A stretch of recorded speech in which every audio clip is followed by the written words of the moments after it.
So without further ado, I will start to introduce our first speaker, Matt Loya. Matt is a principal research associate at Genmab.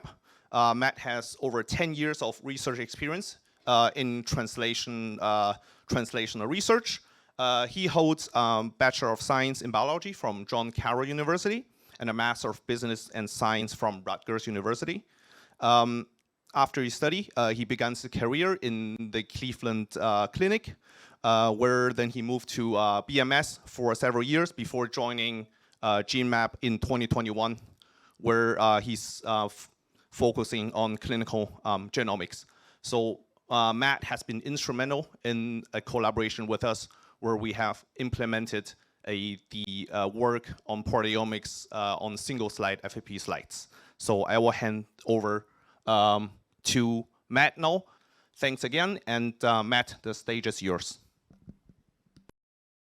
Thank you, Johan, for the introduction, and it's a pleasure to be here tonight. Share my screen. So, good evening, everyone. My name is Matthew Loya, and I'm a Principal Research Associate in the Clinical Genomics Group at Genmab. I just want to give a big thank you to Biognosys for the opportunity to speak at this event. Today, I'm going to present some of the work we've been doing with the team at Biognosys for the application of single-slide proteomics in clinical and translational research. First, I want to give a quick background on our company. Genmab is based in Denmark and has locations in Japan, the Netherlands, and the United States. And we're a biotech company, and we work to develop antibody-based medicines to help patients with cancer and other serious diseases. We have 8 approved therapies that incorporate our innovation, including Darzalex. We have 4 proprietary technology platforms and multiple products in clinical development. We have many partnerships with major biotech and pharmaceutical companies that has led to the approval of 2 of our co-developed medicines seen here. Tivdak, which is an antibody-drug conjugate for the treatment of metastatic cervical cancer, and Epkinly, which is a bispecific antibody for the treatment of diffuse large B-cell lymphoma and follicular lymphoma.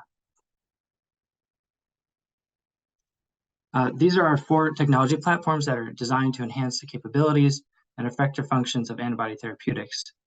These functions include dual targeting with bispecific antibodies and T-cell redirection and activation against tumor antigens using our DuoBody technology, enhancing the potency of complement-dependent cytotoxicity and signal transduction using our HexaBody platform, as well as HexaLect for more selective antibody function based on codependent expression of 2 different targets.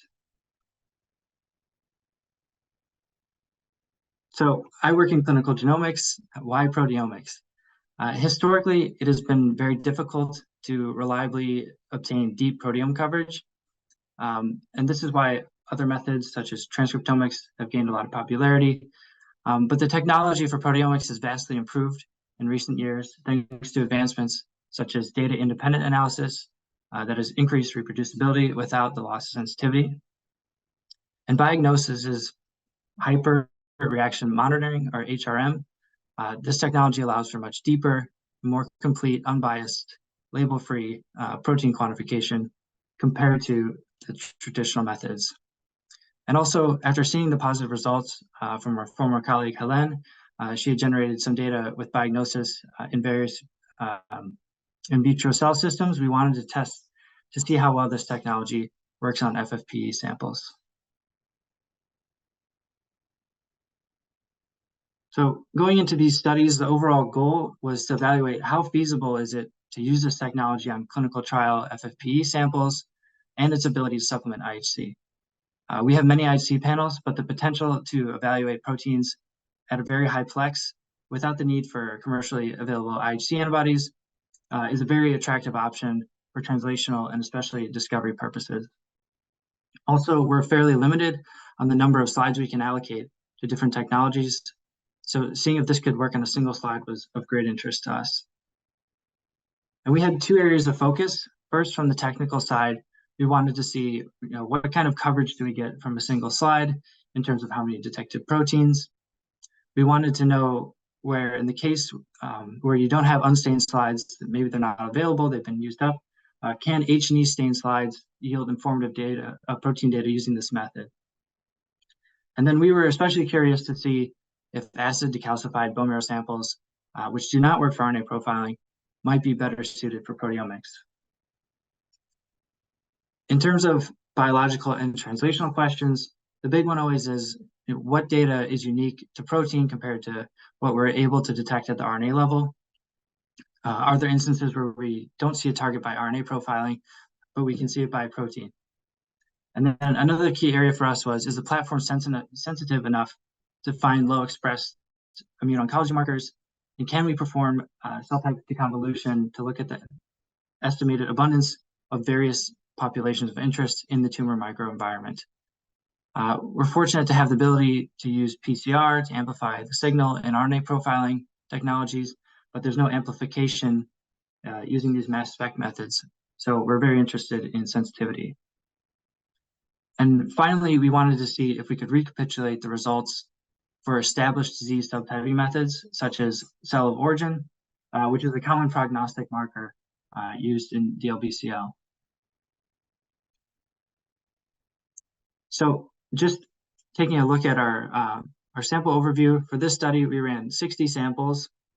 There were 54 unique donors and 6 reference samples. All of these were commercially purchased. From the various tumor types, you can see that most were DLBCL because we're heavily invested and interested in lymphoma. And we also profile a lot of samples from our epcoritamab trials. But we also ran a few donors across a range of different solid tumors and also non-disease lymph nodes from cancer patients. We performed transcriptomic profiling in all of these same samples using a DNA probe-based hybridization method that's well suited for FFPE RNA. And as I mentioned, we included the reference samples as controls, and these were created from a peptide pool that was 6 different tissue types with 3 donors of each. And we anticipated that there would be a high amount of protein diversity to act somewhat as a positive control, and also to control for injection order and any potential batch effect for future runs. And just to note, we have similar pool controls using the same donors that we run for RNA profiling so that we can compare longitudinal data over time.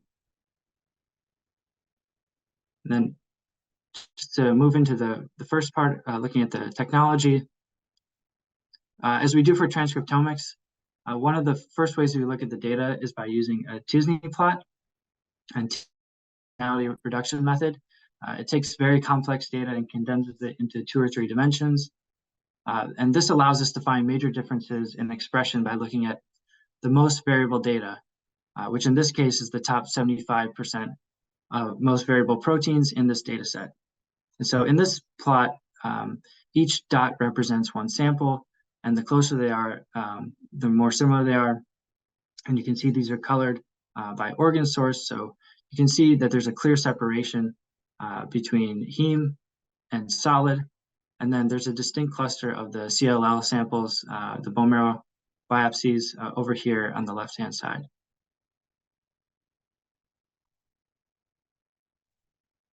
If we look more closely at the individual tumor types, we can see a nice differentiation and clustering across the various tumor indications, with heme in the upper part of the plot, with both the DLBCL and follicular lymphoma samples, CLL again clustering here, and then the solid tumors separating out by tumor type as well, especially the PDAC is clustering nicely. And these overlapping samples that you can see are actually replicates of the same donor. So it's really nice to see that they're very consistent within this run.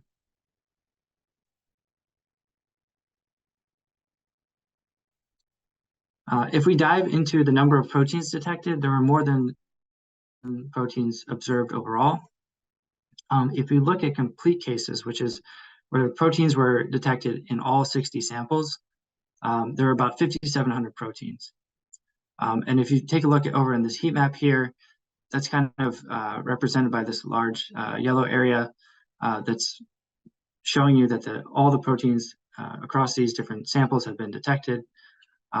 This plot on the right side is the Z-score to look at expression. So The red lines indicate higher expression, so it makes sense that the shared proteins tend to all be the more highly expressed proteins across these samples. The CLL, as you can see, had the least number of proteins detected, but compared to the effects of decalcification on RNA, where our samples fail QC and we essentially get no data, we're actually really pleased with this result, especially because these were very small samples with most at or below about 12 millimeters squared of total tissue area.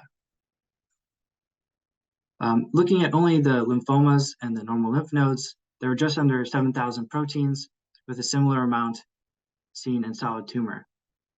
And taking a look at how these overlap, there's about 6,000 common with approximately 900 unique to either heme or solid tumor set. And I mentioned our interest in the feasibility of using H&E stain slides.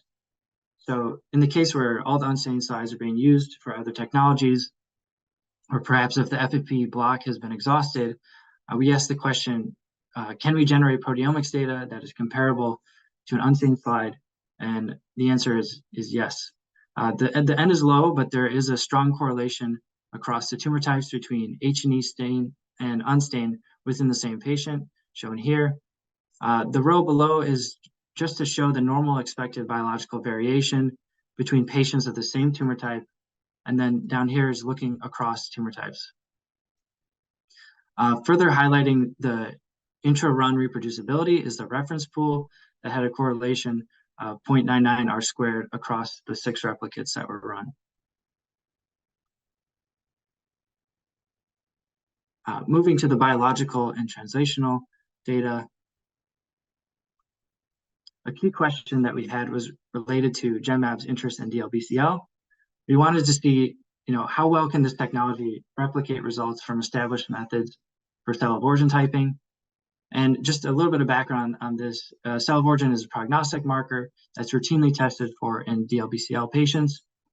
It was derived from gene signatures in the early 2000s, and it defines 2 main subsets, GCB, which is germinal center B cell, and non-GCB, which is non-germinal center B cell. There are additional subsets such as ABC, but I'm not going to cover that here. You can see on the right the Hans algorithm. This is an IHC-based method that's commonly used for 3 different stains. And then NanoString developed their Lymph2CX gene panel to define these subsets at the transcript level. And so taking a look at the data, we can see that proteomics yields similar results to the cell of origin data from the NanoString panel that we ran on matched samples. You can see the GCB and non-GCB proteins in the volcano plot here on the left. For the non-GCB, they're significantly higher in green and trending for the GCB targets in yellow. Looking at the heat map, these GCB and non-GCB calls were determined by the NanoString panel, and we see that the samples grouped together by the higher expression of the non-GCB proteins in the right-hand side of the heat map.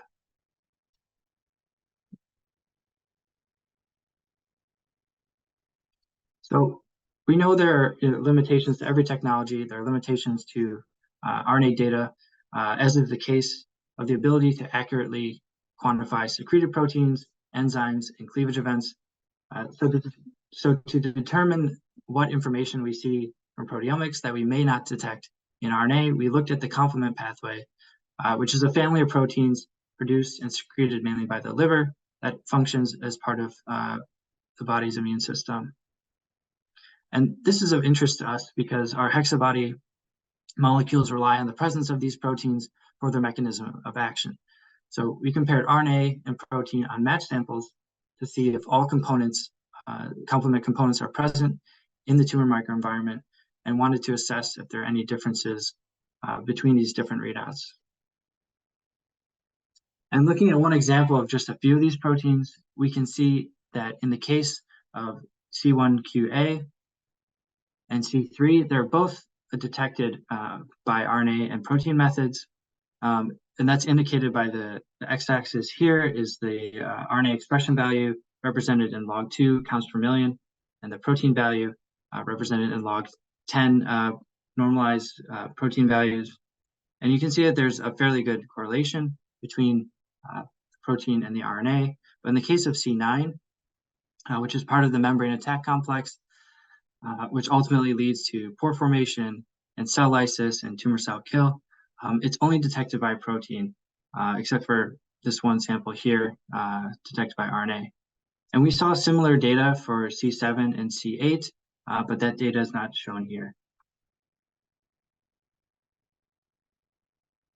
So to determine sensitivity, we wanted to evaluate if we're able to detect low abundance proteins in these biopsies. We can do this at scale with RNA profiling methods, but our antibody medicines function at the protein level. So we often get a lot of questions about protein expression, especially for targets that may not have an IHC assay developed or newer targets of interest. So here we wanted to take a look at protein levels of antibody drug conjugates and immune oncology targets in heme and solid tumors to see, are they detected? And then we also wanted to determine how complete gene signatures were for immune cell deconvolution. And for the ADC targets, we selected a recent Nature review from 2023 that focused on therapies that were either approved or in later phases of clinical development. And the waterfall plot, these are split by hematological and solid. And this is just a filtered view of the selected proteins here on the right. And we found that all 24 from this review were detected. And you can nicely see that targets like CD22, CD19, and CD79B, which are all for approved agents and expressed in B-cell malignancies, are at the high end of expression in the hematological plot, which is good because we have a lot of DLBCL and follicular lymphoma samples in the set. But then they're here at the lower end when looking at solid tumors. And then taking a look more specifically at the solid tumors, you can see that ERBB2 and EGFR are on the higher end of expression in this selected list of proteins. Taking a look at the immune oncology targets, we aggregated a list from 3 different papers and found that about 85% of these were detected. The top hit in the list in the hematological plot was CD20 or MS4A1, which is great to see because we have a ton of DLBCL and follicular samples in here in this batch. And then you can also find in the solid tumors LAG3, PD1, and CD274, which is PDL1, which is very encouraging because many of these targets, especially LAG3, is low in most solid tumors. Another way we look at our tumor data is by immune cell signatures. And these are basically composed of about 20 to 40 different genes, and they're used to estimate cell type abundance. And here we're looking at the completeness of the signature across different cell subsets. And we find that the majority of these have at least 75% of the proteins detected for most cell types. And you can see that many of the CD8, CD4, and Treg subsets are found with the NKT cells being a bit lower. But this is not entirely surprising because they're a relatively rare subtype. Then looking at the myeloid subsets, you can see that many dendritic and macrophage signatures are mostly complete, with the neutrophils and eosinophils being the least complete. So in conclusion, we found that Biognosys is true discovery direct DIA technology can provide robust data from a single slide of FFPE. Their technology works on H&E stain slides, which may be useful for profiling archive samples. We saw similar results to the LymphQCX panel for cell of origin typing and DLBCL. And this technology allows for protein detection where RNA profiling may have limitations, as in the case of acid decalcified samples and secreted proteins. Finally, we found that this platform was able to detect low abundance proteins for IO targets and cell signatures in patient tumor biopsies. And so for our future plans, we actually did run these samples on the timsTOF instrument, which is more cost effective and is higher throughput. So we wanted to see how well it correlates with the data from the HRM, because they're run on slightly different instruments. We also plan to submit an abstract for a poster for ASCO this year, and are exploring feasibility for using this in clinical trial samples.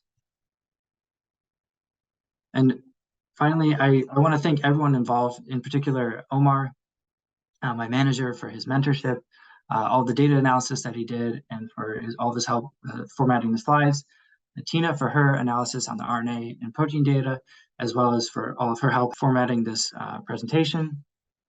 Also, thank you to Angelo, Daniel, and Raman from our pathology team for their help to section the slides and for their insights on their pathology review. Mark for his leadership and support. And I would also like to thank Alex and Bradley from our operations team for their help coordinating the shipment of the slides to Biognosys. And then, of course, a huge thank you to the Biognosys team for giving me the opportunity to present. I want to thank Inga and Robin for their help with the technical side of presenting, to Tobias, Claudia, and Dominique for your efforts in generating the data reports. And then finally, a special thank you to Martin and Amory. It's been really great working with you guys, and it's really nice to see all the data come together. Thank you.